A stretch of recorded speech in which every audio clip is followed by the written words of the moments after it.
air condition fixed and it's plenty hot outside. So as we've gone through a lot of changes in our state, in our nation, and overseas, we've seen many issues continue to pop up. One of those issues is that people just don't want to listen to anybody else anymore. And that's a very, very, very serious issue. You know, there used to be a day and age at some point, I don't know when it was, I don't know if it was in my lifetime or before, but it used to seem like at least people used to be a little more civil, and that civility, that listening, that willingness to listen has gone away almost completely. And it's like, well, if you don't listen to somebody else, how do you understand somebody else? And that's a very big issue. If you guys are listening to us right now and you're watching us live streaming or on YouTube, Rumble, X, wherever, make sure that you like and share, okay? Because that's how you get the message out there, that there is a great show. It's called The Divide, and they're talking about a great number of important subjects that we don't often hear about. So definitely make sure that you share and subscribe. And if you're listening to us on the radio, make sure that you tell everybody to tune into our show every Monday, 2:30 to 4 p.m. So here on WRFZ 106.3 Rochester Free Radio. So as we go in this conversation about what happened to conversations, we have to look internally in ourselves and see from our own personal point of view, what have we experienced? What have we seen happen as we've lived our lives and as we've grown up? When we're little, we're taught you start out, you're born, right? Well, everybody's born, right? Unless you're created in a lab or a factory somewhere, coming soon to a human near you, because that is actually something that they're working on, which is definitely worth talking about in another episode. Maybe we'll talk about it a little bit later. But first, when you're born, your first default is to think about yourself, right? Your own selfishness, your own self-interest, because it's all about you, right? You see this in babies, right? They cry, they give a hard time because they want, and you got to give, right? You see it in very small children. They want, and you got to give. But at some point, as you start to grow, you become, as they call it, socialized, right? Where you realize that your own personal self-interest is not necessarily going to be seen the same way by other individuals, and thereby it'll make it less likely that you'll be able to get the things that you want if you try to take them by force or by belligerence or by demanding and actions like that. Now, that's what happens or is supposed to happen. But something happened, and it's really been in my lifetime, I've seen this happen itself. Like, I live in the lifetime where they started to tell kids, everybody is their own precious little snowflake, and everybody is so great, and they started giving participation trophies and everything like that. I'm young enough to remember right before they did that, because they didn't used to do that. That's something that came about, I don't know, in the 2000s, sometime mid-2000s. I don't know exactly when it came about, but you realize that they started giving everybody trophies. Maybe it even started before that. Maybe it started to seep into culture in the 90s, right? Maybe the late 90s or something like that. Because everybody, and America is founded on everybody being an individual sovereignty, individual liberty, which is something that we talk about often. But everybody as an individual has got this new cultivated notion that everything is all about them all the time. And if somebody doesn't support what you believe or what you want to say is true, right? Because you don't even necessarily have to believe it. You might know completely different, but you say that it's true. And if other people don't want to participate in that, you are belligerent, you are nasty, and sometimes you're even violent. And that's not okay. But this is what we see happening. It's evident. You can see it right in your neighborhood, in your same community that you live in. We've got this issue from telling everybody that they deserve to be heard and seen, and that is a misnomer and a absolute fallacy. And you'll say, well, Marcus, that's a little bit of a harsh take on things, isn't it? No, absolutely not. Because I want to watch the top performers, not the lowest performers, right? If you go to the ballet, you want to see the best ballerinas, okay? You don't want to see the worst ballerinas. Who wants that? Nobody wants that. So there's been this cultivated narrative that's been pushed, and they call it equity.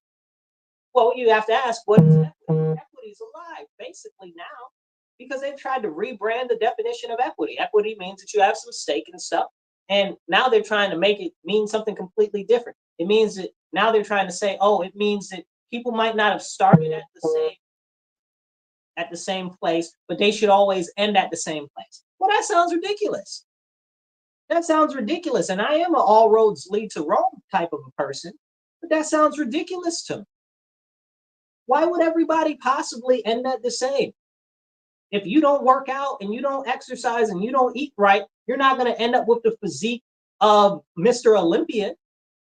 You know what I'm saying? Like it doesn't make sense. It's not congruent. There's no congruency there.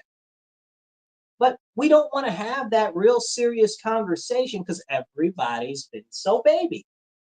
They've also got this whole concept, let a kid be a kid, right? Well, that's a very serious concept. First of all, when you hear let a kid be a kid, that's something that they apply to human children. But human children aren't kids. Human children are children. Kids are baby goats. Now, I don't know about you, but I know almost every human that I know doesn't like to be called an animal. I don't know why. Humans are animals of the genus Homo sapiens sapiens, but humans are animals, but they don't want to be called an animal.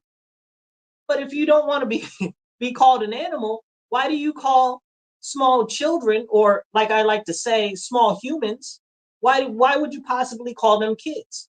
Now, a kid is a baby goat. Now, I don't know about you, but I don't take a baby goat to be the most smartest animal in the animal kingdom. So right there in that language, you have diminishment of personal value of that individual. But it's not so much of them directly, it's by you internalized inside your thought process. Because in your head, you're like, oh, well, they're just a kid. They're just a kid.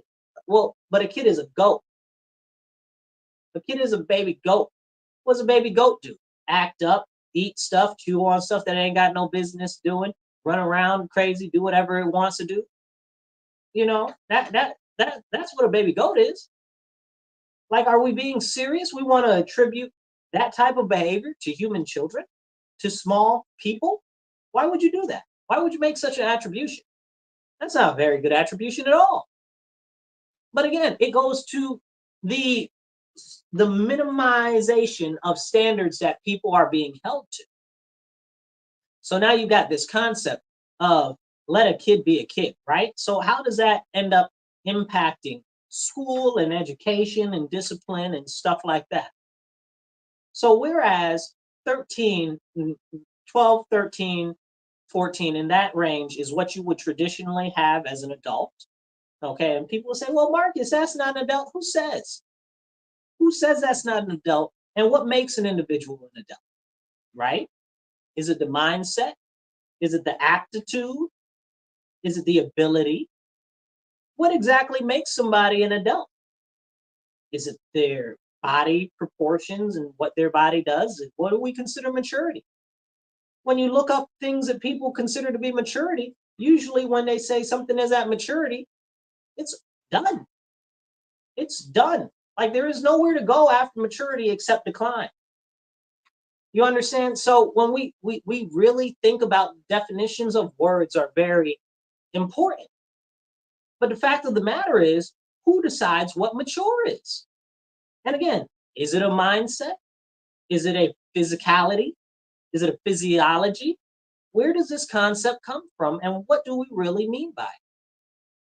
So going back to the other point of the everybody gets a trophy and let a kid be a kid type of situation, this is something that we need to drill down into and really have a very serious conversation about. When we see schools and when we see parents, right? We've got these parents, most of the parents now are the young millennials or mid mid to young millennials are the ones that are the parents right now. And they still feel like, oh well, I can do the same things I did when I was in high school or in middle school or whatever, right? So there's no, what would you call that? Is that maturity? Is that maturity of mindset? Is that physiology? Again, where are we deciding what is maturity? Now these people are raising their children. They're allegedly, right? And that's up to that's a questionable statement if they are raising the children or not, because largely it's the TV, music, their peers, and the educational system. And that's why I'm not very big on the educational system, because why would you let your enemy teach your children? The government is not your friend. The government is your enemy. The government seeks one thing, and that's to empower itself with more power over you as an individual. And you're supposed to have individual liberty and individual sovereignty. But you no longer have that with the structure of the educational system. They take that away from you. They drain your creativity, and they make you into a blob that they want to be filled with whatever the thought process of the age is. In this case, everything is super, super soft and super, super leftist liberal. Okay, most of it is largely socialist, and now they're putting this Islam nonsense in there. Okay, and you'll say, well, Marcus, it's not Islam nonsense, well, isn't it? Why is that in the educational system in a Christian country? And then you'll say, oh, well, Marcus, it's not a Christian country. Yes, it is. Yes, it is. America is a Christian country. America was founded by Christians. There's a great level of prophetization. Okay, there is a great level of what would you call it? Evangelism here. The majority of the country has always been Christian since its founding, because it was founded on Christian values and Christian morals. And then people will say, oh, well, there should be a separation between church and state. Where does that concept come from? Because it's not in the Constitution or anywhere like that. So the concept comes from a letter. It's not even actual law or anything. It comes from the concept that came from a letter. Now, the whole thing behind separation of church and state was actually to do with the English church, right? Now, if you know anything about the English church is the Anglican church. The king is the head of the Anglican church. Right now, that's King Charles. Okay. What happened with England is they didn't want to abide by the rules of the Catholic Church, which were you can't keep getting divorced and then get remarried. So that's King Henry, what is it, the eighth, right? So he didn't want to do that. He said, I do what I want. So he got rid of the Catholic Church and said, I'm starting my own church. And that concept did not sit well with many of the first settlers that came from over. The Puritans, you may have heard of them. Okay, the Pilgrims and the rest of them. Okay, many of these people were people who were of faith that got pushed away or were considered the dregs of England because they didn't want to conform to Anglicanism, right? So when our founding documents started to get created and stuff like that, the goal was to prevent the state, which is the government, the state from having its own church, right? So like in England, the king is the head of the church. They didn't want in America the government to be the head of the church. That's where that concept comes from. Not that we shouldn't put our vision as Christians or religious people into politics, not that we shouldn't be able to talk about that, But what happened after Martin Luther King was assassinated with Lyndon B. Johnson? Almost the day to the year after Martin Luther King was assassinated, Lyndon B. Johnson passed a tax code that required churches to register as 501(c)(3)s because Lyndon B. Johnson saw how galvanizing and how powerful the American church was with the civil rights movement, especially the Black church. And he said he didn't want that anymore. He had to break up their power. So they tried to take the church out of politics, which was wrong, because that's where all our morals and values came from in society. That was what made us be able to prosper so much as a nation. And that was a problem. You might know Nixon a little bit. You might have heard of the Nixon tapes, right? On one of the Nixon tapes, President Nixon said, and I'm going to paraphrase it, but essentially, because of the delivery, he said, well, I want to find a correlation with in Mexico. He said, I don't understand how they grow so much marijuana, but we don't have it as a problem in Mexico like we have it as a problem in America. Why is that? He said, is it because they are very Catholic and they adhere to the religion very strictly? He said, I want you to investigate that, because he saw that religion was of a massive amount of value as far as setting morals and principles and virtues for a society that is not only functional, but positive. You understand? So this is a big thing. But now we've got these teachers, and I specifically talk about the Islam thing because these people are fake Islamists. Okay, they're fake. They don't know anything about Islam. And that's a very serious problem, because they out here propagating this nonsense to try to get more people to convert to Islam and to push all this Islam on people. And they don't even know anything about Islam themselves. They saw it on a TikTok, or they want to free Palestine. So that's what's clever now. And they're pushing that into the schools. I was having a talk with somebody the other day, and they were talking about, oh, Islam resonates with them more than Christianity because there's things in Christianity that they don't agree with, because in the Bible was about, talks a lot about genocide. I'm like, are you serious? Are you serious? Have you read the Quran? Like, do you know anything about Islam? It's aggressively violent. It's aggressively violent. It's prone to genocide. And this is a very serious conversation that nobody wants to have. You know, and that's the big difference to me between Christianity and between Islam. Islam has been made to masquerade as a peaceful religion, which it is not. Christianity does not masquerade as a peaceful religion, but they take the face of a peaceful religion because of the teachings of Christianity. Whereas Islam doesn't. But you got these people, Islam is for peace, Islam is for peace. No, it's not. I've read a lot of the Quran. No, it is not. It's not. It's just simply not. Like that's, and then you look at the founding of Islam and how Islam was founded. How was Islam founded, Marcus? Well, Islam was founded very simply like this. And this isn't a, I'm not being critical here. I'm going somewhere. Just follow me. Islam was founded because Muhammad had a vision. He had a vision from an angel, and this is the way things are supposed to be. So he went back to this to the town where he's from, essentially. And the people said, no, we don't believe you, because they're all polytheistic. They believe in a whole bunch of different gods. So they said, no, we ain't trying to hear nothing you're talking about. And they ran him out of town. So he went, he raised an army, and he came back and he slaughtered everybody. And that's the founding of Islam. Boom. And you're going to tell me that that is a religion based on peace? Really? But when you read the instructions in the Quran, it doesn't say that. You understand? It says, kill anybody that won't convert or tax them heavily. You understand? So it's right in there. It's right in there. And I think, honestly, and this has always been my gripe with the propagation of it, right? This is why ISIS is so successful. ISIS doesn't say that Islam is peaceful.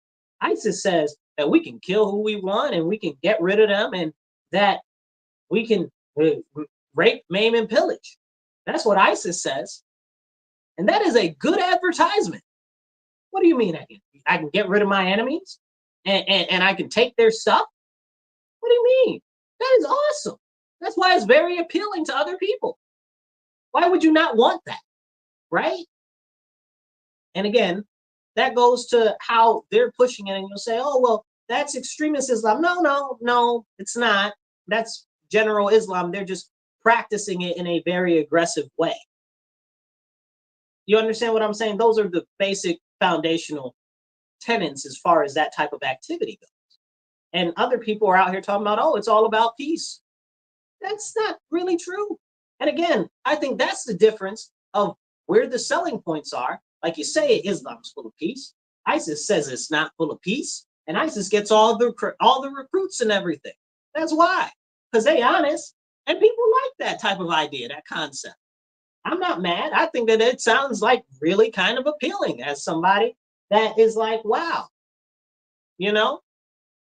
So when I compare that to what Christianity has, Christianity is more open about allowing others to do their own thing, right? When you read the scripture, and it's more about encouraging people to learn more about the religion and to follow the teachings and principles.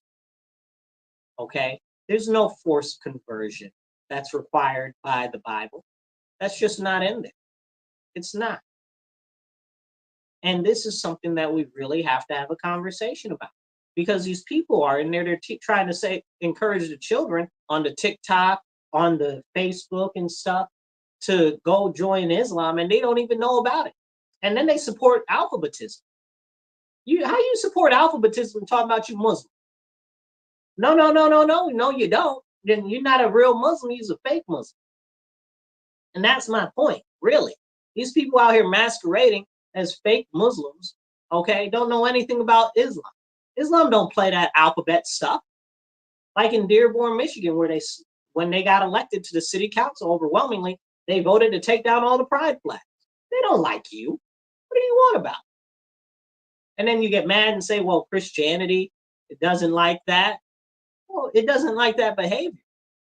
Because if that is a burden that has been put upon you, because everybody has their own proclivities and they have their own sins that they're predisposed to.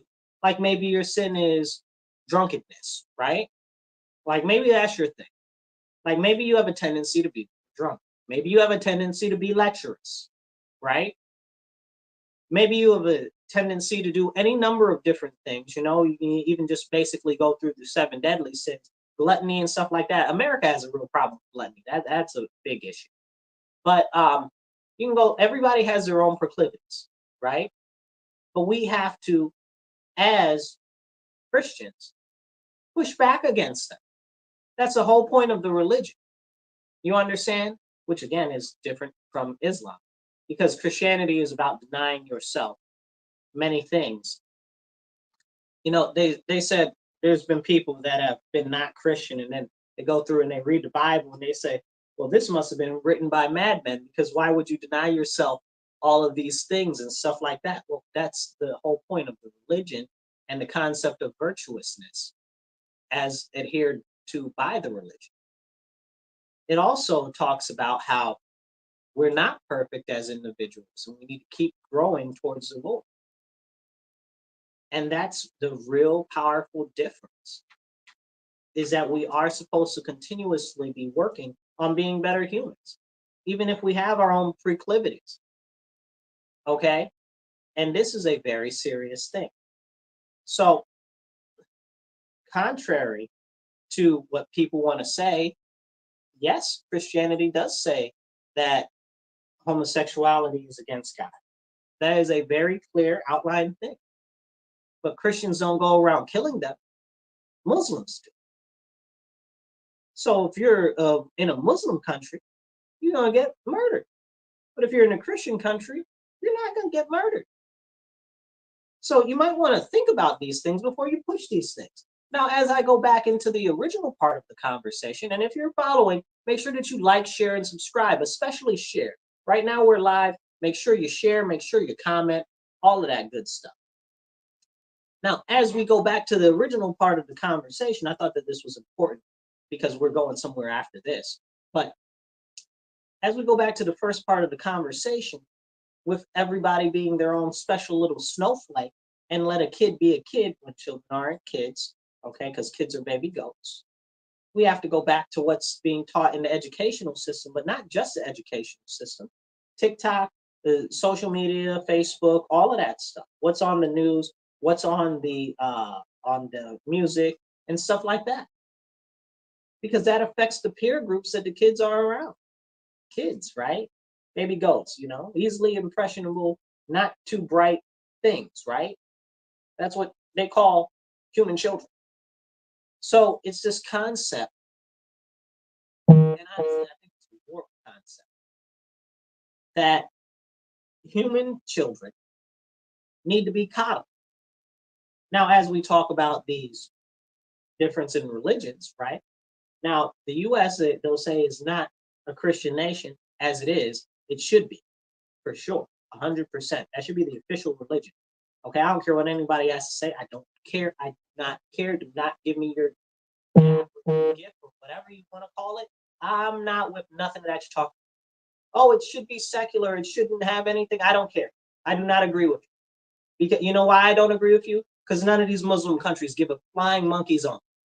Okay, I was on a trip, and we had to stop in Doha, and it was what do you call it? What's the one where you don't eat? Why am I not able to think about it? Ramadan. There we go. And it was Ramadan.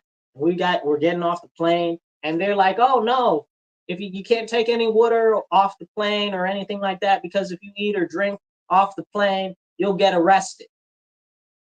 I'm not Muslim. Why should their law, their religious law, apply to me? That's got nothing to do with me. I'm not Muslim. Why I got to not eat and drink? That's their own thing. They want to fast. I don't make them fast when I fast. What's up with that? They don't keep any of our holidays. What's up with that? Should we be forcing our holidays on them? I don't know. Maybe. They want to force their stuff on us, and then we let them come to this country, and we let them do whatever they want. When they have no concept of integrating with our society, oh, I'm going somewhere with this today, you guys. When they have no concept of integrating with our society, and while that might not be every single individual Muslim from every single individual country, that is a massive amount of them. It's a massive amount of them. And I'm not talking about American Muslims, right? That's not what I'm talking about. I'm talking about imports. Okay? I'm talking about these people that we've got coming over from all of these countries that hate us. Okay? All these countries that hate us just so happen to be Muslim countries, because apparently we like countries where it's sand. We like all these sand countries because all these sand countries got oil. They've also got archaeological things that we don't talk about, because that's really some of the stuff that we want to go after, but we don't ever talk about that, because you can't talk about the archaeological sites and stuff like that, like the ziggurats and stuff like that. Oh, did those get blown up sometime? Some of those got blown up and stuff like that? Oh, yeah, we can't talk about any of that. Anyway, that's for another episode. But where I'm going with this whole stuff is that American Muslims are different than these imports who do not have any concern or care about our rule of law or about anything else. Now, the concerning part is there that the religion is being sold halfway to the youth because of this whole Palestine thing. And now I see them pushing it in schools. But you can't talk about Christianity in schools, so somebody make it make sense to them. Can we have that conversation? They don't even want you to say Christmas because Christmas might be offensive to somebody. Can somebody make that make sense to them? Hello? No? No? So again, going back to the original part of it, it's keeping kids deaf, dumb, and blind is essentially what we're doing. And I'm largely focusing this towards the older kids in high school and stuff like that, college age at this point. But I want to go back to the 12, 13, 14-year-olds, right? So this concept of everybody's a winner, everybody's so great, or whatever the case is a lie that's continuing to be propagated, especially the let a kid be a kid, because a human child cannot be a goat unless it's nowadays, and now a human child can be a goat, and they can identify as a goat, or they can identify as a dog, or they can identify as a pig, or whatever, a bird, what do they call farians, or all this other nonsense. Why?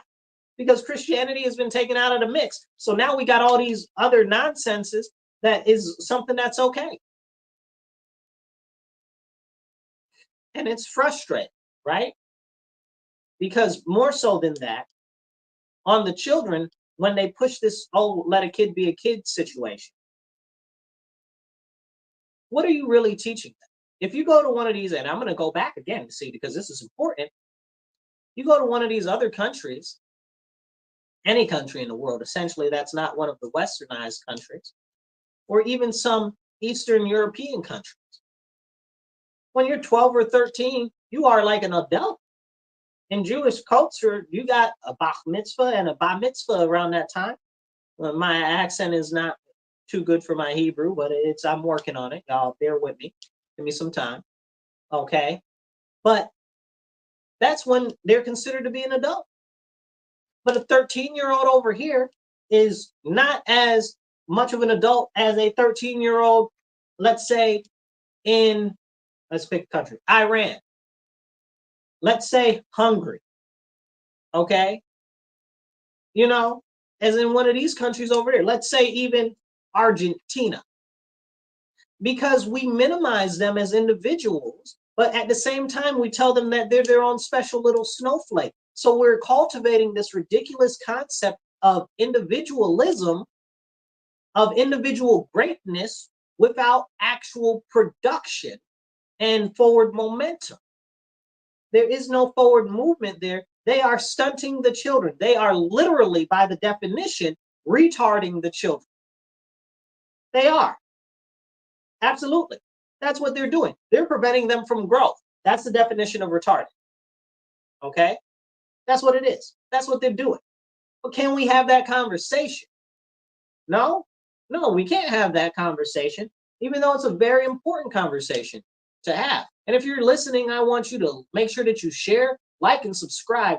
Definitely share. Definitely do that. Like and subscribe. And I want to let you guys know that you're tuned in to The Divide with Marcus C. Williams on WRFZ 106.3 Rochester Free Radio. If you guys would like to support the show, donate, or whatever the case is to the show, go online, send me an email, marcuswilliams222 at outlook.com.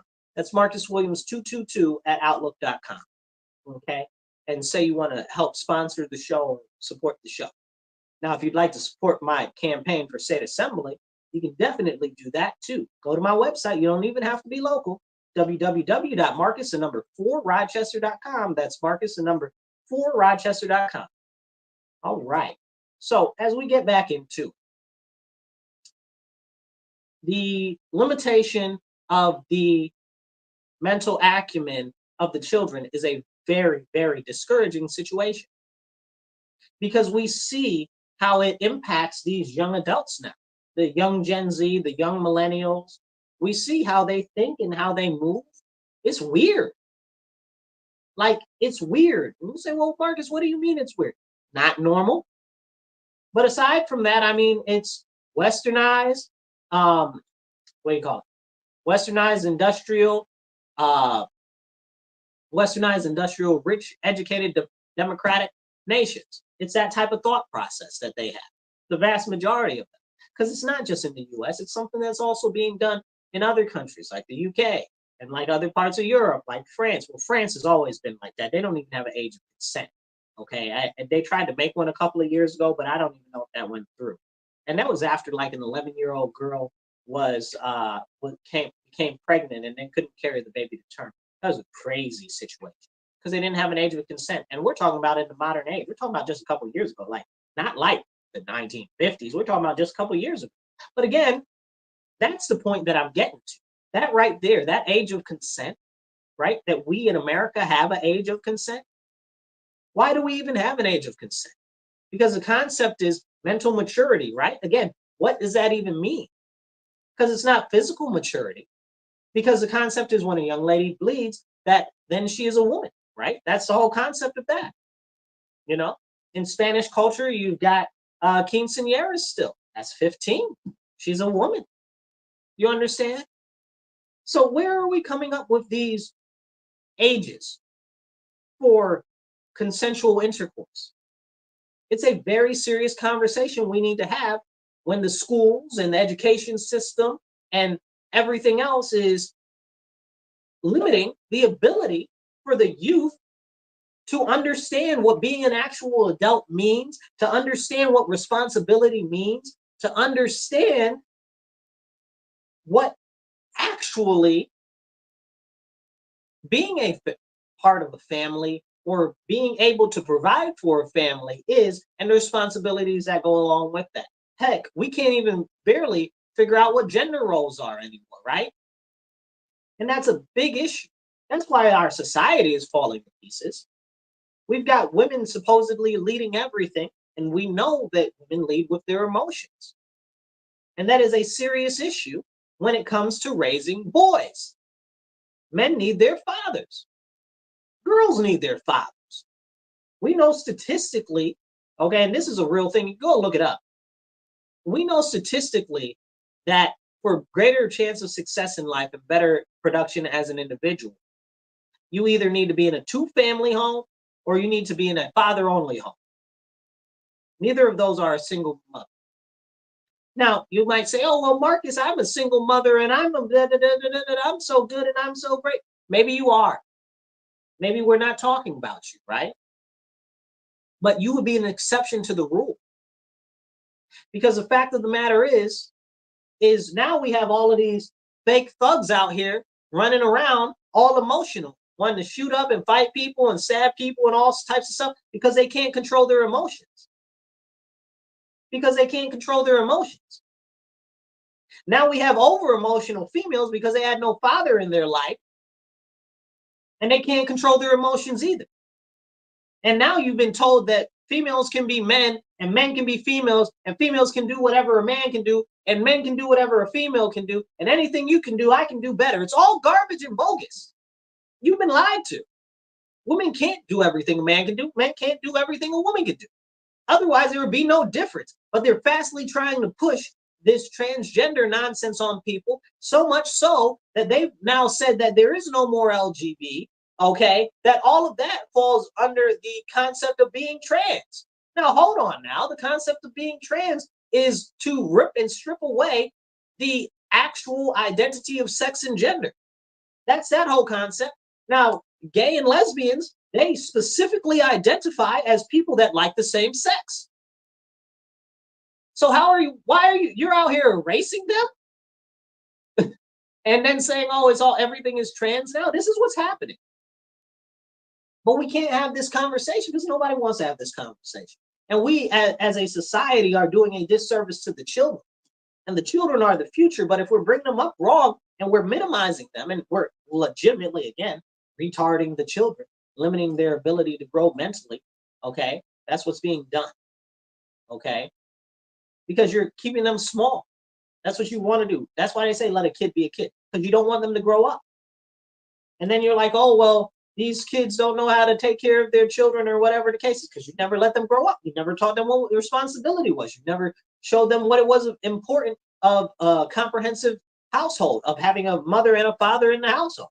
And now alphabetism, I don't even know what to say, right? Because it's bothersome because I have to make sure that when I'm talking about this, that many times I have to differentiate from the LG and the B, okay? Which I don't even really consider the B to be part of any of that. And that's a whole separate conversation for another day. But you got to separate the L and the G from the T when you have a conversation. Because a lot of the stuff that you talk about, the L and the G, isn't applied to the T because the T, again, is trying to erase the L and the G. And it's a very serious issue. But the fact of the matter goes back to the point that now they're teaching kids that boys don't have to be boys and girls don't have to be girls. And this comes after all of this ridiculous, what are we in? Fourth wave feminism now? You know, it started off, oh, men can do whatever, women can do whatever men can do. You know, Then it went to, oh, women don't need men. Then it went to, oh, women are as good as men and they should be in power over everything. And now it's that men can be women. What is going on here? What are we teaching the children? And this is stuff that they want to put in schools. It's already in many schools. You see them alphabet flags in there, you better understand and know that you got some freaking weirdos in there, okay? Not some normal alphabet people. You got some extra weirdos, okay? And they're probably pushing that nonsense on your children. And you need to check out what's going on in those schools for real, okay? Because that shouldn't be part of your. I didn't even know who my teachers' boyfriends and wives and husbands were growing up. I didn't know that. I didn't know their sexual orientation, and I don't need to know their sexual orientation to learn. It's got nothing to do with anything. I don't care about anybody's sexual orientation. I don't care about what you do in your bedroom. That's you. And if that's again, and if you got a problem with that, hey, I don't know what to tell you because I don't care. Just keep your business out of my face. I don't want to see it. I don't want to think about it, and I don't care. Do you, boo boo? But that's real, and that's too real. Like many people don't even really want it. What they say, public displays of affection, PDA, right? Like that was a thing, and they used to be like, "Oh, get a room," you know? "Oh, get a room." Be kissing and holding hands and being all lovey-dovey in public. "Oh, get a room," right? And that was straight people, you know? Like people don't. That's not a thing for everybody. That is your own personal stuff. But now they try to say, "Oh, well, that's what everybody else is doing, so this is okay." Well, but it's not. It's not. And the conditioning that's happening in our schools to our children, again, and this is what I keep going back to, because this is the whole topic of this conversation today, is what's being done to the children. You're introducing them to all of this hypersexuality. And this is my real point here. So if you're following, make sure that you subscribe, you like, and definitely share. Share, especially right now, right here. What's happened with the children is they have been told so much that a child should stay in a child's place, let a kid be a kid, that they have been limited at their ability to reason. Like you don't want to have a full conversation with children. You don't want them to be able to reason out. You don't want them to, a child should stay in a child's place, right? What if the child has something to add? Can we have that conversation? No, they don't want that because that would be too much like critical thinking, and that would be a child becoming more mature and becoming as an adult. And they don't want that. That's why they rip critical thinking out of schools. That's why most of the people think that all this nonsense that's going on is okay, especially with this free Palestine nonsense jihadism that we've got going on. They don't even know what they're fighting for. They don't even know what they're doing. They're being used as a tool by the elites against the American people and against other countries. They're foolish. They've been misled. And you can't tell them that they've been misled because they've got no critical thinking. When you attempt to engage with them, they're like, nah, nah, nah, nah, nah, nah, nah, nah, nah. I can't hear you. I can't hear you. I'm putting my fingers in my ears if you're listening on the radio, like you did as a little kid, and with my eyes closed, la, la, la, la, la, la, I can't hear you. That's what they do. As grown adults, they don't want to have this conversation because they can't have this conversation because they do not have the mental capacity and the mental faculty to have these conversations because critical thinking has been stolen from our youth. Because of this faulty educational system and this ridiculous concept of let a kid be a kid, a child needs to stay in a child's place, and at no point are they taught how to be an adult or how to think reasonably. Critical thinking is absolutely gone. That's why all of these people out here want to be lecturers and whoremongers and slurs and stuff like that. That's why all these people out here want to be all part of the alphabet people. That's why all of these people out here want to be part of the Free Palestine thing. So they can feel like they're part of something desperately, anything, because they are desperately trying to fill a hole and a void that can only be filled by our Father who art in heaven, the Lord. But they don't have that. They don't have that because they don't have a reasoning capacity.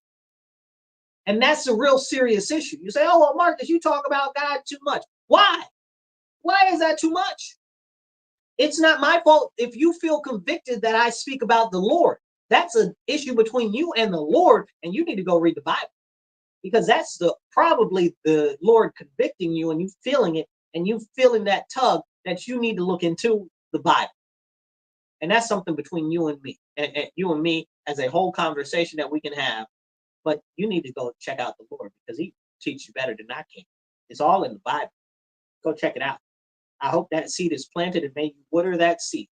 Okay, may that seed blossom, and may you turn to the Lord Jesus Christ and his teachings of how to become closer to our Father who art in heaven, the creator of our universe.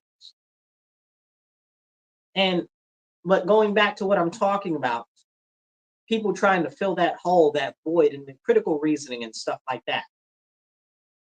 I talked earlier about kids identifying as animals, right? How's a kid going to identify as an animal?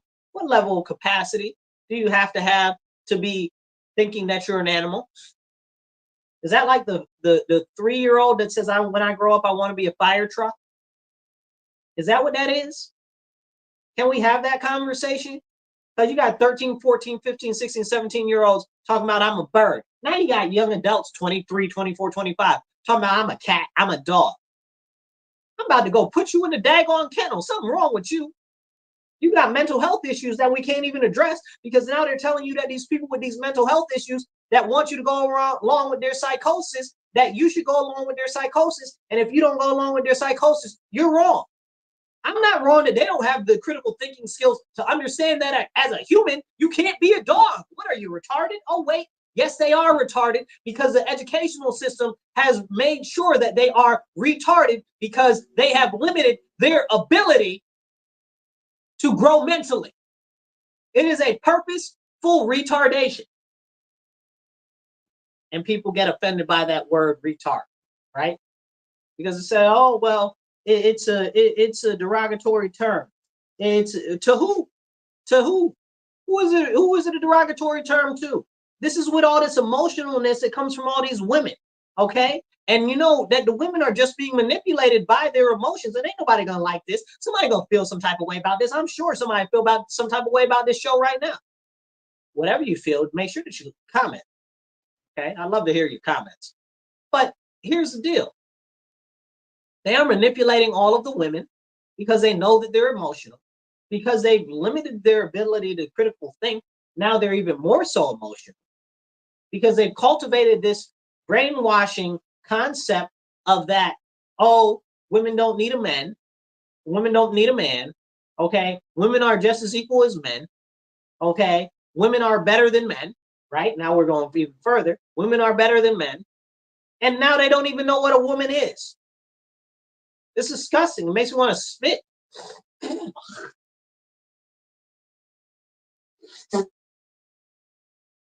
It's bad, people. They don't even know what a woman is. And they're going to tell you, oh, well, I think this about women. Now Kamala Harris is a woman. Don't even get me started there. I can't even. The whole thing is a front. They had Ketanji Brown Jackson. She couldn't even define what a woman is. And now all of a sudden Kamala Harris is a woman. How do I know that? How do I know Kamala Harris is a woman? Y'all couldn't tell me what a woman was before. Now all of a sudden she's a woman. Ketanji Brown Jackson was supposed to be a black woman, but she couldn't define what a woman was. How y'all supposed to tell me what a woman is? Now y'all out here telling me that Kamala Harris is a woman. This isn't a swipe at her or a swipe at Ketanji Brown Jackson, but it's a swipe at that whole concept and that whole thinking. They are limiting your ability to think, and they are making you retarded. And that's it. That's what's happening. Okay, but people can't talk about that, because when you say stuff like that, that really makes sense, that people really need to dig down into, they don't want you to do that. You guys, this is a serious issue, because we're limiting the growth of our society, because we're limiting the growth of the children, because we're limiting the ability for them to be able to reason or even to know what the responsibilities and the duties are of an adult. And because we've stepped so far away from the Bible and from Christ, that's it. We are where we are, right? We need a national revival. We need an American revival. That's what we need. We really desperately do. A return to our traditions and a return to the Bible and the scriptural teachings. And people will say, oh, I'm not trying to hear nothing of what you're talking about, because you're completely avoiding the insanity that is going outside, where they're teaching kids that they can be a dog and that they should go pee in a box because they are an animal. This is a real thing. These are real things that are happening. People say, no, it's not happening, until they see it themselves, and then they ignore it and they're like, oh, no, it's okay. You know, I seen them clowning. I think this was in Denver the other day. This was at a high school. This girl was walking around this other girl on a leash, because the girl was like, she identified as a dog or whatever. And the kids were clowning her. The kids were clowning her. And people were like, oh, that's not nice. No, it's right. 100%. She's sick. She needs mental help. Something's wrong with her. Something wrong with her. You out here acting like a whole dog at school. Something wrong with you. Something wrong with you. Okay, that's weird. Okay. They only do that in weird countries. You do that somewhere in Africa, you do that somewhere in South America, they're going to lock your behind up. They're going to say that you sick because you sick. But we encourage this. And it's more so encouraged, again, because that critical thinking has been stolen from our youth, from our children, because they want to say, oh, they're a baby goat. And like I said, I do not take a baby goat to be too terribly intelligent. And that's why the children are not too terribly intelligent. And that's why they're so easily susceptible to all of these lies that are put out there and all this propaganda that is put out there. And then we wonder why we've got these crazy jihadists, American jihadists, out here terrorizing our monuments and writing death to America and stuff on them, and nobody's doing anything. Because they've been taught that this type of stuff is okay, and they don't have the critical reasoning capacity to understand that it's not. And this is a serious conversation that we need to have, but nobody wants to have this serious conversation. And this is a very serious problem. A very, very serious problem. But as we go into that, I want to shift the conversation a little bit. Remember, share and subscribe. If you're watching right now, definitely share, definitely subscribe. You know, somebody earlier told me, they said they don't like me because I'm homophobic. I've never been scared of a gay person in my life. I got a lot of friends that are gay. Okay. I got a lot of friends.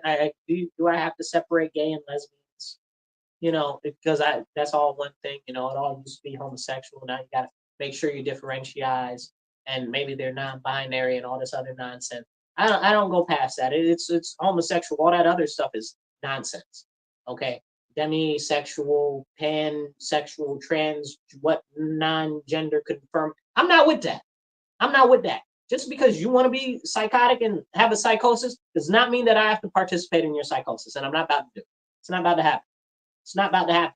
But they got these laws that they keep pushing now in the U.S. and in New York State, where they're trying to make it illegal if I don't address you by your pronouns. I don't know what your pronouns are, and I don't care. And I'm not about to sit there and play with you over some pronouns. Talking about your pronoun is ghost and ghost self. You need a slap is what you need. What's wrong with you? Are you hysterical? That's what they used to do. You remember the movies? Somebody would used to be hysterical, and then they'd slap them to bring them back to normalcy. Be like, get a grip of yourself, you know, and shake them a little bit. And this is what needs to happen. These people need to get a grip of themselves. Gender non-conforming. What does that mean? Tomboy? Tomgirl? I don't care. Okay? Shoot. Were you born with wedding tackle or not? You understand what I'm saying? Well, we can't have those conversations because they don't want you to have those conversations. I got friends that are, I guess you would call them now, transgender, but they're not even really transgender, right? Like they're more so she-males, or what do you call it? What's the other one? Transsexuals, right? Like that was what it was before this whole tranny nonsense, because it's not tranny, right? It's transgender.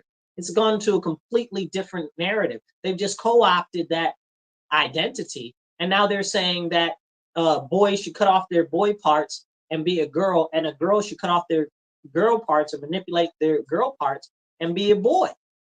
That's insane, because they're saying that that's transitioning.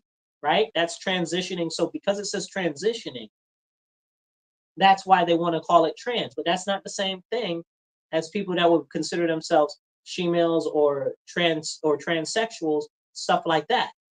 Because those are dudes with wedding tackle and boobs. They know what they are. They're not confused about themselves. It's like lady boys in Thailand. They're not confused. They know that they're men. They call themselves lady boys. But over here in America, they want you to say that, oh, I'm a woman. Call me ma'am. Right? Be a whole dude wearing a dress, got more hair than a bear. LOL, both puns intended there. Got more hair than a bear, okay? Wearing a dress, talking about, I'm a woman. What woman? You ain't no woman. You's a whole man. Then they got the nerve to be all loud and aggressive with you, like they a man. If you a woman, be feminine and dainty. You're not even trying. You understand what I'm saying? Like, you're not even trying. Like, remember when they used to try? Like, that's not even, that shows you a very large difference from where we've come from to where we are. And people just let it happen. And now they're trying to make this acceptable. Well, guess what? It's not acceptable at all. It's not acceptable at all. If you're a man in a dress, you don't belong in a woman's restroom, period. And I'm not about to call you man. Stop it. Then they got all these surgeries and all of this other nonsense, gender bender nonsense confusion that they're trying to do. No, absolutely not. Still not a woman, still not a man. It's not real. That's a sickness. You want to do all of that? Perfectly fine if you're an adult. But they're trying to do this to the children now. You want to do that as an adult? That's perfectly fine. But if you want to look at like you as a woman and you was born a man, you still a man. Say that. You understand? I'm not going to look at you no type of other way. Just don't tell me that you was a female when you're not a female. Don't tell me that you's a man when you're not a man. Not that there's a lot of men that want to be women that want to be men. It's women that want to act like men, but not a lot of women that want to actually be men, because being a man is hard. They had that lady that wrote a book. I can't remember the name of the book. I think we might have talked about it on the show. But she wrote a book, be it My Life as a Man, or Being a Man, or I'm the Man. I think it was called I'm the Man or something like that. But she wrote the book about, she was trying to stay being a man for 2 years and investigating what it's like to be a man. She only lasted about a year and she couldn't do it anymore because she said it's absolutely terrible. It's so hard being a man because men are treated so bad and there's no support network for them, and there's nobody is nice to them, and women treat them like trash and all this and all of that. And it's true, it's a real thing. Why would females want to sign up for that nonsense? Most of them don't, but they want to behave like man. They want to get rah-rah in your face, especially these ghetto hood boogers. I said what I said, okay? I said exactly what I said. You're not men. You're not. And you're getting all rah-rah like you are. That's the problem. That's the whole problem. You're supposed to be a female. You're supposed to be feminine. You're supposed to be dainty, okay? If you want to be a tomboy, that still don't mean that you got to act like you's a man. It means that you might like more traditionally male pursuits. You might like to play football. You might like to do construction and work with your hands. It doesn't make you not a female. You know what I'm saying? And for me, I like and respect rough and tumble females. You know, but that's a thing for me, because I feel like strength is important, not just strength of physicality, but strength of character and strength of conviction. That's very important to me. You know, I come from a family of very strong women, but it didn't make them any not feminine. It didn't make them men. You understand what I'm saying? Like, that's a very big issue. Like, they got this whole concept, let a child stay in a child's place. Well, why don't you say let a woman be in a woman's place? Right? Like, is that not, when you say something like that, then it's a problem. Well, maybe we should have that conversation. What's the difference? What's the real difference? Because women don't actually want to be men. They still want to be females, and they want to get all the extra love and affection and caring and nice stuff, and they want to be a female, but they want to be all rough and in your face and aggressive and act like they can't get knocked down. You want to act like a man, maybe I should punch you in the throat like a man when you try to act like you somebody that you ain't in my face. But then if you put your hands on a woman, you got to identify as a woman. You understand what I'm saying? But this woman that want to act like a man, all in your face, putting their hands on you and stuff, and they don't want you to put your hands on them. Listen, equal rights, equal fights, period. End of story. You balls enough to get in somebody's face and put hands on somebody, okay, or go all rah-rah in their face, you got enough balls to get hands put on you, period. Don't get all rah-rah in somebody's face and not expect to get your wig knocked back. Are we being serious right now? But this is the concept. And they want to make women all super soft. No, well, she's just a woman. Well, why is she in this man's face so aggressive? Why is she putting hands on this man? Why is she throwing stuff? Well, men are stronger than women. Are they? Because you're the same people that want to put men in women's sports. Make it make sense. You want to put men in women's sports, saying that that's right. That's what should be done. No, it shouldn't. Men should be in men's sports. Women should be in women's sports. If you want to open a, what do you call it? There's a word for it. Is it intramural? No, that's not the word. What's the word for a combined team? I don't remember what it's called, but there's a word for it in sports where you have a combined team, combined genders, or whatever it's called. It doesn't matter. But if that's what you want to do, you do that.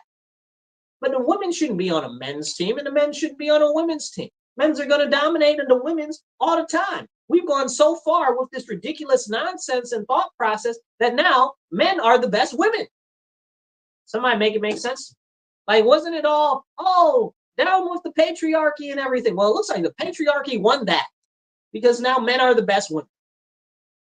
It's insane to me.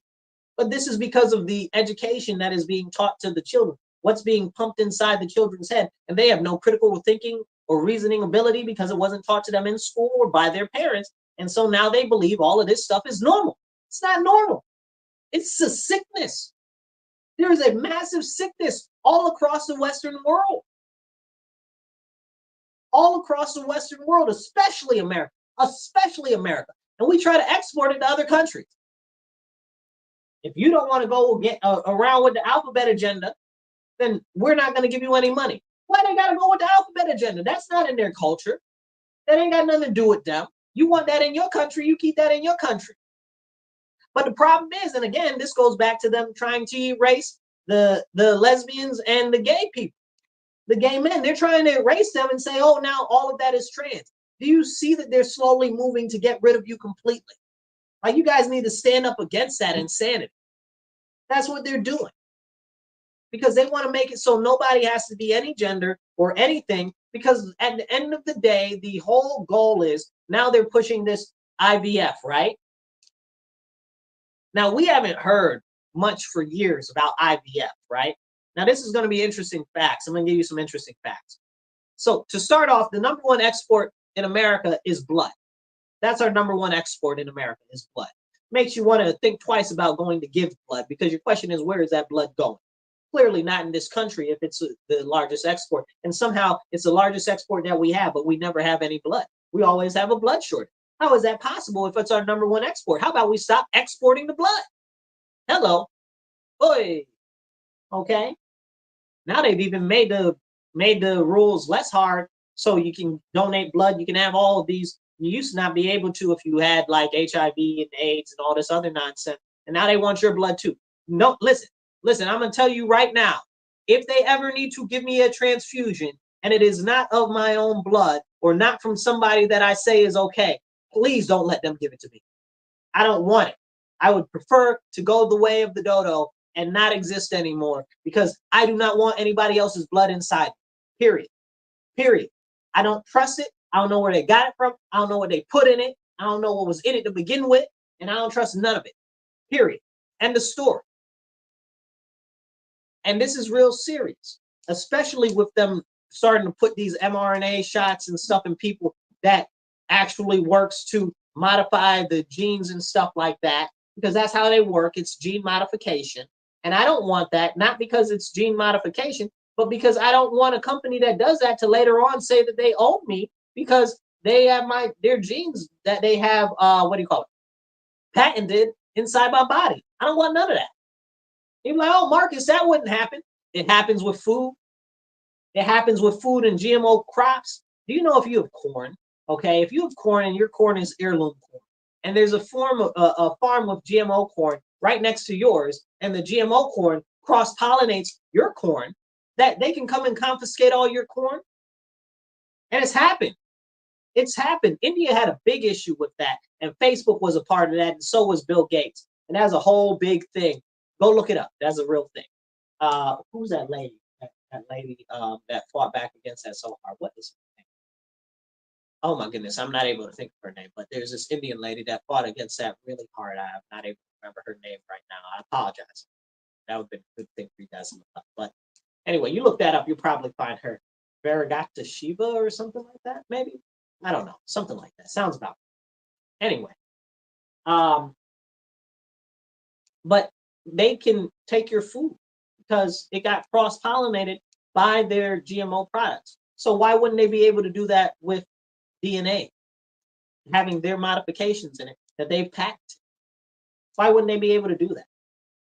You understand what I'm saying? So it's not too far off that we're at the point of that being happening. You might say, oh, well, Marcus, that would never happen. Did I not just tell you what happens with the food? Are you not familiar with our country and the way businesses work? Aren't you guys that say, oh, that would never happen? The same people that say that the government is corrupt and big business is corrupt, and both of them are against the people? And you tell me that that would never happen? Of course it would. It's probably happening right now. And as they go on with these things, and this is what I'm getting back to the IVF situation, right? Like, I think it's a good concept that there is IVF. I think we might have talked about this. No, I think we talked about IVF on the Elephant in the Room show, which is, I encourage you, check out my podcast, Elephant in the Room, 6:30 to 7:30 Sundays. You can catch it on my Facebook or on my X or on my YouTube, the Marcus C. Williams channel, and soon it'll be on Rumble, also the Marcus C. Williams channel. But check that out. That's a little bit of a different format, and we talk about different things. But yeah, so with the IVF, so in vitro fertilization, right? So they fertilize the embryo, fertilize the egg and create an embryo outside of the mother, and then they put it back inside, allegedly, right? But they take out a lot of the eggs and they fertilize a lot of the eggs. What ends up happening is a lot of them end up being destroyed or used for experiments. But we can't talk about that. So that was the whole issue with, I want to say it was Mississippi or maybe it was Alabama, where they put a law forward after this IVF clinic. This is where this whole craziness about the IVF started kicking off, saying, oh, Republicans want to ban IVF. That was a lie. What happened is that an IVF clinic got broken into, and there weren't enough security precautions to stop somebody from destroying all of these people's embryos. So the state said, no, you got to make sure that there are security precautions enforced so that people can't be destroying other people's children. Aha, that's the problem, right? Because now it's a fertilized egg, it's an embryo now. Now they're like, oh, well, you can't do that because that embryo is a person, it has personhood. And that parent or whatever can sue you for killing their children. And they were like, oh, no, you can't do that, because they know that they ain't no good, and they know that their hands aren't clean. They know that they're selling a lot of these baby body parts for experiments and stuff like that, and especially the embryo. Those things are very, very valuable, people. I don't think you guys understand. Like, they are very valuable. And if people are just giving them to you, you only need one to have a baby, right? If people just giving them to you, you just sell them and you're making a ton of profit. Again, going back to blood donation, what's up with that, really? But we can't have those conversations. But that was the whole concept, that if these embryos are destroyed, that the parents of those children have recourse. So they didn't, the IVF clinic said, oh, no, you can't do that. So then they started that whole narrative that Republicans wanted to get rid of IVF because the IVF clinic said, we're not putting any security in place, and we're not going to be held accountable for any embryos that are destroyed, because they destroy them all the time, or sell them very regular.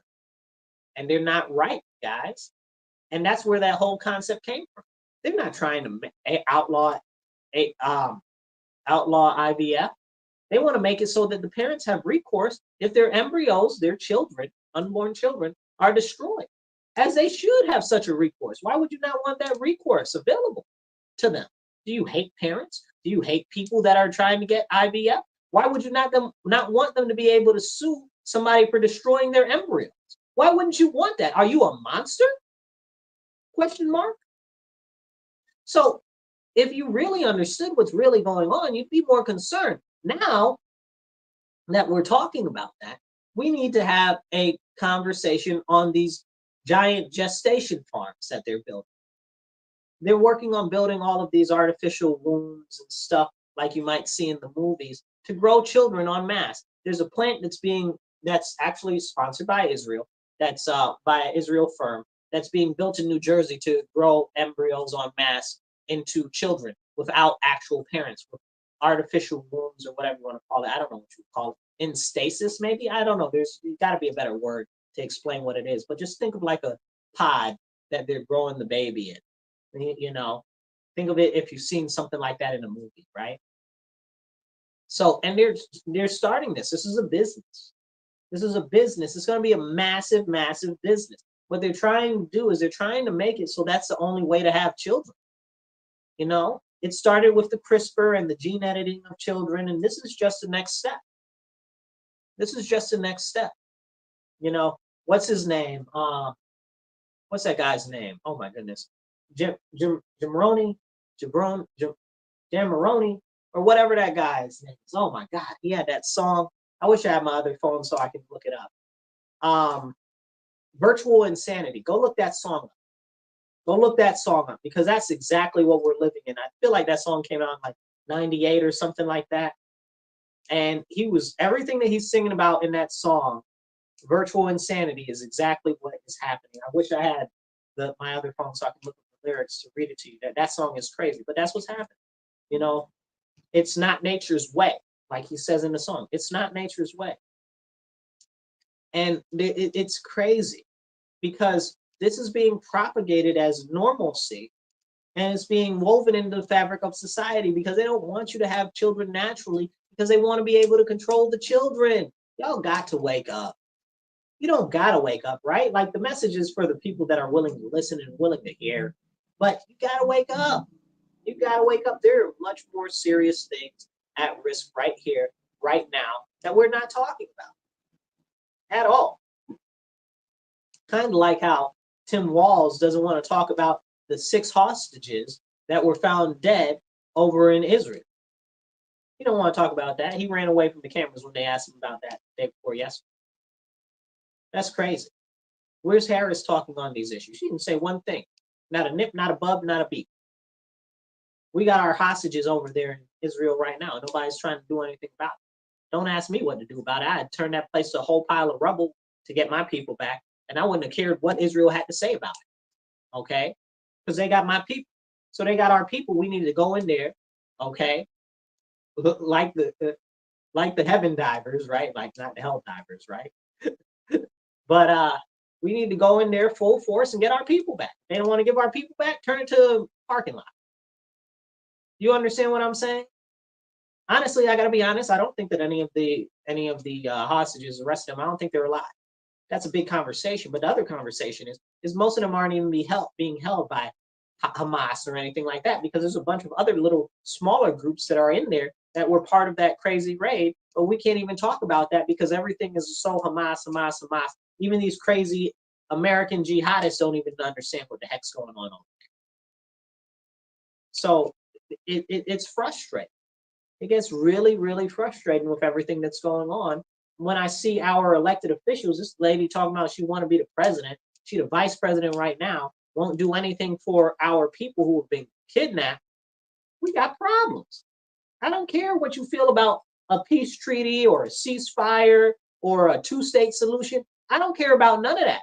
Give us our people back, period, or we're going to erase your whole lineage. We're going to level the tallest and the smallest building in there. Okay? You do not take Americans hostage. There used to be this concept where you don't take Americans, we don't negotiate with terrorists, but now we negotiate with terrorists. Absolutely not. Let me tell you one thing. If I ever get kidnapped, nuke the whole freaking country that it's in. Nuke the whole country. Don't try to save me. Nuke it. Nuke the whole country. Turn the whole country to glass. That's how I really feel. Okay? Like, you don't take American citizens. We don't play those games. Our citizens, our men at arms, okay, that is real serious. That is real serious. You know, as we are here on this Labor Day, it's very important that I remind you that when Labor Day came about, we weren't paying taxes. There was no income tax.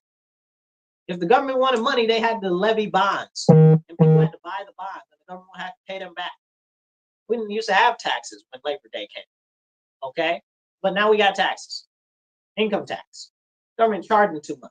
I just wanted to get that out there. That wasn't what I wanted to make the whole thing about, but I just want to put that out there as it is Labor Day. So disgusting. Makes you want to spit for real. But here's the deal. As we move forward as a nation, as we move forward as a people, there are more conversations that we need to have than what we're having, because people feel as though they might be offended, because people feel as though their feelings might be hurt. All of that extra feminine, foo-foo, softy nonsense is not the way that we move our country forward. We need to get back to having strong men again. We need to get back to men that aren't women. We need to get back to women that aren't men. And we need to get back to women that are women. You know, and it's crazy to me because we forget and neglect our own history at our own risk. There used to be a time in World War II when all of the people, part of the world, but really World War II, when it was all hands on deck and women had to go into industry, right? Talk about whether that was a whole plan and a whole game against America. That's a separate conversation. But women went into industry, and they were taking up all these manufacturing jobs and other jobs that traditionally were done by men and stuff like that. But they knew they were women. They wore dresses and stuff. They didn't think they were men. They didn't try to be men. But this is where we are right now. And it's a very serious issue that has destroyed and eroded our whole country, our way of life, and our people. Now we got these illegal aliens coming in. They know what a man and a woman is. They know who does what role. And they out here stomping a mud hole in our American citizens. And the government won't even do nothing about it because they're the ones who let them in here. Look at Aurora. The illegal aliens took over a whole apartment complex, and the government won't even do nothing about it. The other day, there was two school buses that the illegal aliens tried to hijack in California. And the government won't do nothing about it. And the government is trying to make it so that illegal aliens can be policed and be in the military. Are you serious right now? Absolutely not. They need to go back to their country. And we got to be real serious about this. Real serious about this. None of them should be here. All of them should go back. We need to do something about this. This is very, very serious, and it's only going to get worse. And I've said it before. I'm pretty sure I said it on this show, but I say it very frequently. They're going to use them as an armed mercenary force against the American people. Pray that our military does not have to go to any foreign wars, because that's what they're going to do. They're going to try to draft our men, especially, and send them overseas so that they can't fight on the homeland because of the shenanigans that's about to get pulled.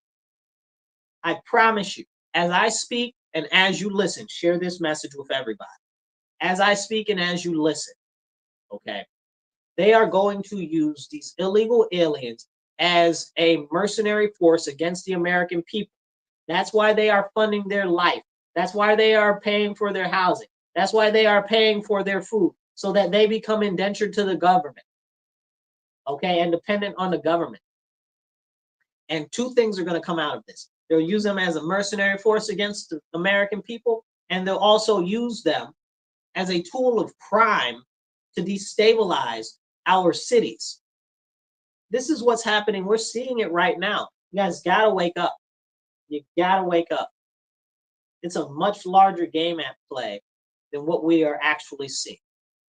And that's why I try to encourage everybody to get active on the local level of politics, because if we do not, It's going to start at home. It's in our backyard. Right now, we got all these illegal aliens sitting down here in the downtown hotel looking pretty, and they ain't giving other people in the rest of the county food stamps that they need, or and they ain't paying for their rent, but they paying for these illegal aliens. Explain it to me like I'm five. Make it make sense. American money for American people only. I don't even think we should send our money overseas. I don't even think we should be giving most of these people loans, especially these daggone zero interest loans. Don't play in my face. Where can an American citizen get a zero interest loan? Now in California, they wouldn't bring a reparations bill forward for Black Americans because they were concerned that Governor Newsom would veto it, and that most of the Democrats in the state of, I think they have a state. Do they have a state house? What do they call their people? I think it's state assembly. Yeah, they call them state assembly over there. Their state assembly and their state senators wouldn't vote for it that are Democrats. That's a Democrat state, but they got a bill over there for illegal aliens to fund them with a $30,000 home down payment and a zero interest loan for housing. How they get that, and American citizens can't even get that? First of all, that's bad economics. Okay, that don't work. But the point is how do illegal aliens get that at all? How do they qualify? That's money that should be going to American citizens. And it's really real. It's really ever so real. But we can't have those conversations. And it's very important that we do. And they wonder why people are so separate from each other and divided and stuff like that. Because there are people that just don't see these issues that we're seeing every day are happening because they're being told and cultivated that this stuff isn't happening. Because again, the educational system has made them retarded. And you say, Marcus, what are you talking about? Well, that's again back to what I said earlier. If you're just tuning in, make sure you go back and catch the earlier part of the show online on X or on Facebook or Twitter or wherever. Well, X is Twitter, but on YouTube, check out the Marcus C. Williams channel. Okay, coming soon to add on Rumble. But if you are on Rumble, subscribe to my channel on Rumble. I'm about to add all the uploads there. Rumble's a little different to get the stuff on there. But as I was saying, we need to focus on the American people. We really do. They have made the American people so, they have restricted and retarded. Again, that's the only definition of the word that would work to fit there. They have made it impossible for people to have cognitive ability. They have prevented them actively from having cognitive ability and mental growth. That's the definition. You're preventing something from growth. That's what it is. And that's what they're doing, especially mentally. And people really believe that what we're seeing with our own eyes is not what's going on and that we should just completely ignore it. That's crazy. That's absolutely crazy. That's insane. And we can't do that. We need to say, hey, these things are things that are going on and we need to identify them and we need to get loud about them. Look at the crazy American jihadists. These people out in there talking about death to America, save Palestine, all of this other nonsense, destroy buildings and destroy monuments and stuff like that. They're all loud about that. Where are we being loud about these very serious issues in our country? What is happening? Where is these protests on the level for the illegal aliens, right? Where's that happening at? Well, New York City, they're doing it. Stand up, New York. I love y'all. Okay? So it's real. Good job, y'all. Okay? The ones that are standing up, y'all know who y'all are. I appreciate you greatly. Okay? But we need more people to stand up. We need more people to get active. There are very serious things going on. And to go back to the other issue that I was talking about, forcing people to identify you as the way that you identify and stuff like that, we've got a amendment to the Constitution in New York State coming, the state constitution. It's going to be called Prop 1, and I'm going to encourage you to vote no on that, because people will say, oh, it's about this or it's about that. It's not about any of that. What it's about is very simply editing our current Equal Rights Amendment, which we have one of those, which protects race, color, creed, sex, and all of that stuff.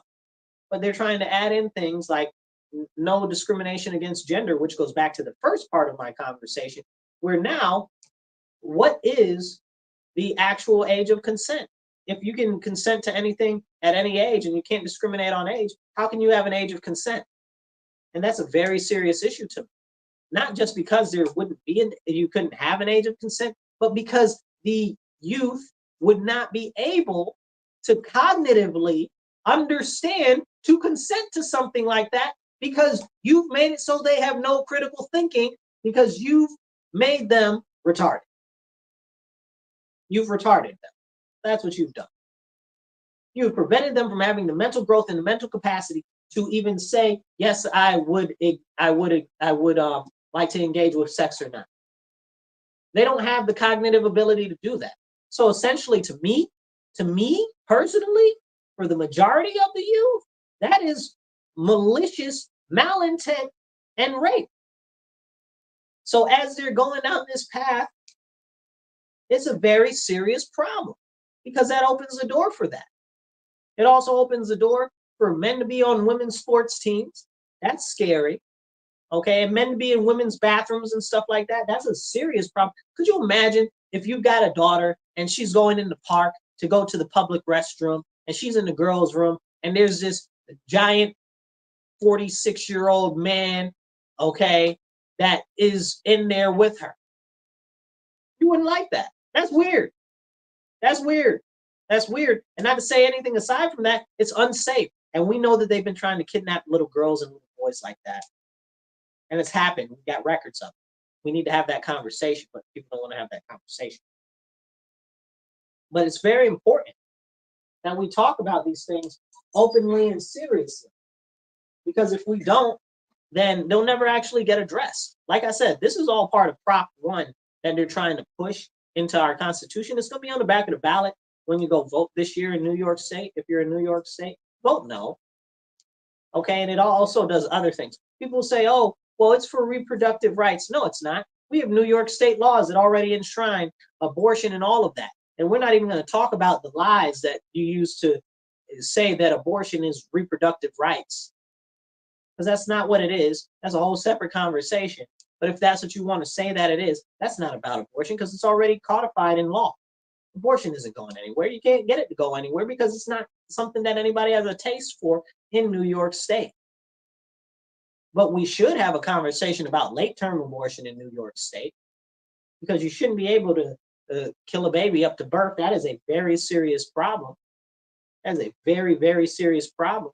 And there's been cases of them killing babies after they're able to be born. You know, in New York State, that you cannot resuscitate, you cannot work to provide aid to a baby that is born alive during an abortion procedure, even if they're viable. You know that?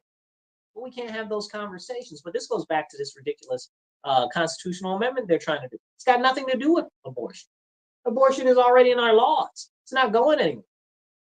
So why would you even need a constitutional amendment to even talk about addressing that? Don't play in my face like I'm stupid. And I know you guys, if you listen to the show, you're definitely not stupid. Make sure that you share and like. Definitely share it. And as we come up here, I'm going to encourage you yet again, vote no. And if you'd like to support the show, send me an email, marcuswilliams222@outlook.com. That's marcuswilliams222@outlook.com. That's 3 2s.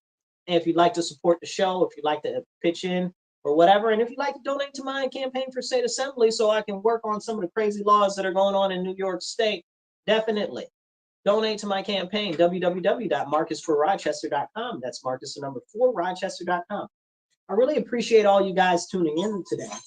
It's very awesome that we get this chance to talk to each other. So make sure that you tune in next week, 2:30 to 4 p.m. on WRFZ 106.3 Rochester Free Radio. I'll catch you guys later. Remember, stand up, speak up, and don't shut up. Take action. Be blessed and be well.